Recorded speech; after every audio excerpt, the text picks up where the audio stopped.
안녕하세요. 대장금 채널의 남미정 약사입니다. 오늘은 갑자기 추워진 날씨로 비염이 심해져 콧물과 코막힘으로 몇 주째 힘들어했던 두 아이에 대한 치료 이야기를 해드려 볼게요.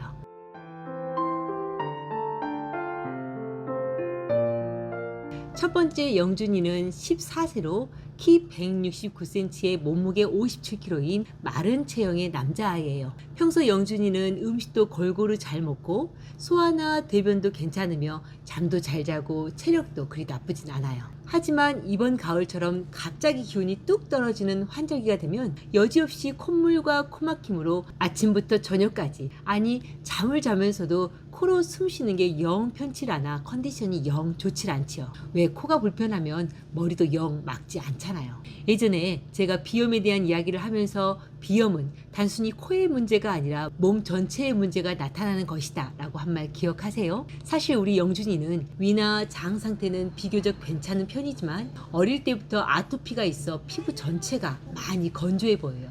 특히 입술은 심하게 건조해 각질이 많이 보이고 목 부위는 약간 불그스레하며 하얗게 일어나 있죠. 하지만 영준이에게 더 문제는 손목에서 느껴지는 맥의 파동이 규칙적으로 일정하게 뛰는 것이 아니라 한 박자씩 쉬는 부정맥이 잡힌다는 거예요. 동양의학에선 이렇게 맥박이 한 박자씩 쉬는 것을 결맥이라 해서 심장이 현저히 고장나 있다 라고 보거든요. 그게 어린아이가 결맥이 잡힌다는 것은 선천적으로 심장이 약하게 타고났다고 보는 거고요. 따라서 우리 영준이는 모든 병의 원인이, 가령 그게 아토피가 되었든 비염이 되었든 혹 나중에 어른이 되어 체력이 약해지고 어떤 병이 온다 하더라도 그 원인은 심장의 기능 이상이라고 봐야 근본 치료를 할 수 있죠. 왜 심장이 제대로 수축하지 못하면 혈액이 온몸 말단으로 제대로 가질 못하고, 혈액이 제대로 가질 못하면 피부는 피부대로 건조하고 쉽게 염증화되고, 코는 코대로 조그만 냉기에도 코 점막이 쉽게 수축하면서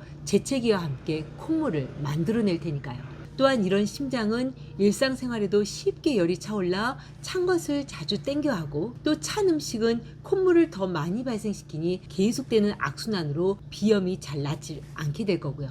그러니 우리 영준이는 비염을 치료해주기에 앞서 심장을 자양하고 심장의 박동력을 올려주는 치료가 제일 우선되어야겠죠. 물론 심장 자체를 강화하기 위해선 간을 자양하고 신장과 부신을 강화하는 약초들도 필요할 거고요. 왜 동양의학에선 오장육부는 서로 연관성이 있어 심장을 고치려면 그 어머니가 되는 간을 강화해야 하고, 더 근원적으론 신장과 부신의 기능을 도와 호르몬 생성을 좋게 하여 심장을 건강하게 하는 수화기제를 강화해야 하거든요. 그리고 여기에 현재 냉기로 콧물이 계속 만들어지는 것을 약간의 발산자를 이용해 냉기를 내보내고 인후부에 생긴 열을 내려주고 가래담을 없애 코막힘을 완화해주는 약초들이 비염 증상을 어느 정도 완화시키기 위해 1차엔 필요하고요. 물론 비염 증상을 완화시키기 위한 이런 약초들은 증상이 바로 줄어들거나 없어지면 바로바로 처방해서 빼주어 2차, 3차 처방으로 갈수록 주로 심장과 간,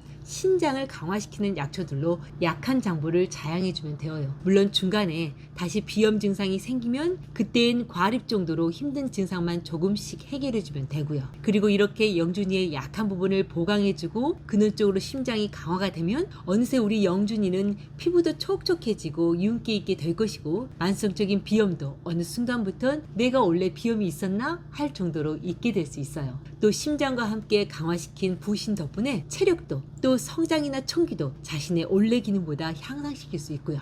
두 번째로, 이번 환절기에 비염으로 고생했던 호진이는 9살 남자아이로 엄마가 아이가 너무 기운이 없고 소화력도 약해 제게 상담하러 왔던 케이스예요. 호진이 엄마 말을 종합해보면 호진이는 만성적인 비염뿐 아니라 어릴 때부터 자주 토하고 소화가 안 되거나 감기에 걸리면 자주 머리가 아프다 했대요. 요즘도 여전히 자주 그렇고요. 또 평소에 조금만 추워도 재채기에 콧물뿐 아니라 폐에서 그르렁거리는 가래소리가 끊이질 않으며, 잘 때는 코가 막혀 입으로 숨을 쉬고 땀도 남들보다 많은 편이며 코피도 잘 나는 체질이래요. 체력은 소화가 안 되어 잘 먹질 않아서인지 늘 기운이 없다 하고 나가는 걸 싫어하고 집에서 만화책이다 보며 뒹굴거리기만 하고요.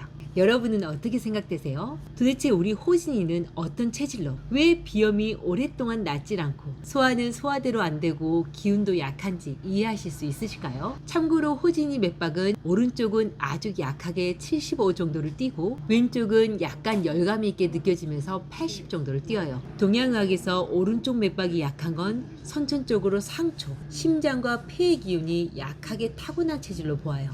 하지만 여기에 왼쪽 맥박이 좀 더 열감이 느껴진다면 이렇게 허약한 체질이 일상이 과로가 되고 피곤이 쌓여있다는 뜻이에요. 특히 이런 열은 간이나 혈액에 주로 차 있으므로 다리가 자주 아프거나 코피나 두통으로 자주 나타나고요. 그리고 우리 호진이에겐 이런 간과 혈액의 열이 코피로 또 땀이 많은 현상으로 나타났던 거였고요. 따라서 우리 호진이는 상초, 심장과 폐의 기운이 선천적으로 허약하게 태어나 소화력이 약하고 기운이 약한 아이가 일상이 과로가 되면서 간과 혈액의 열이 차올라 코피도 땀도 잘 나게 되었다라고 정리하면 될 것 같아요. 여기에 환절기에 찬 냉기가 약한 폐로 쉽게 들어와 묽은 가래담을 계속 만들어내니 폐에서도 또 코에서도 가래가 그렁그렁 계속 차올랐던 거고, 이게 일상생활을 하며 혈액에도 열이 차오르니 또 금세 코막힘으로 변해 새벽엔 코가 막혀 입을 벌리고 자게 되었던 거고요. 그럼 우리 호진이 비염은 어떻게 해결하냐고요? 제일 먼저는 상초, 심장과 폐에 따뜻한 양기를 넣어주며 비위장을 따뜻하게 하여 소화력을 올려주어야 해요.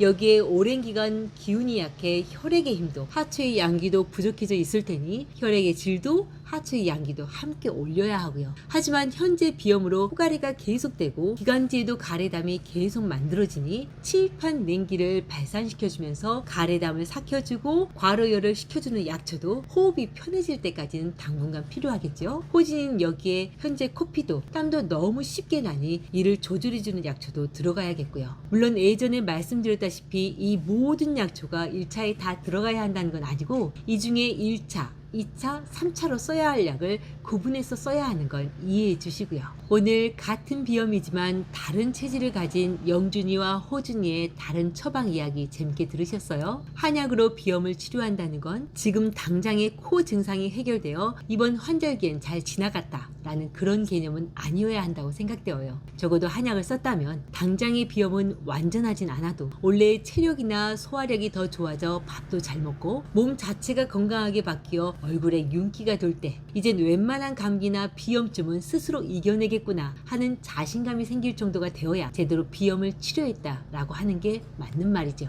당연히 오장육부를 도와주는 한약과 함께 스스로도 찬 음식을 주의하고 몸을 건강하게 해주는 천연의 음식들을 챙기는 것은 모든 만성질환에 꼭 필요한 습관이고요. 오늘 저의 이야기가 비염으로 오래 고생하신 분들께 동양의학으론 비염을 어떻게 바라보고 어떤 해결책을 제시하는지에 대한 의미 있는 내용이 되었길 바라며 오늘도 복을 부르는 감사한 하루 보내시고요. 그럼 다음 시간에 다시 만나요.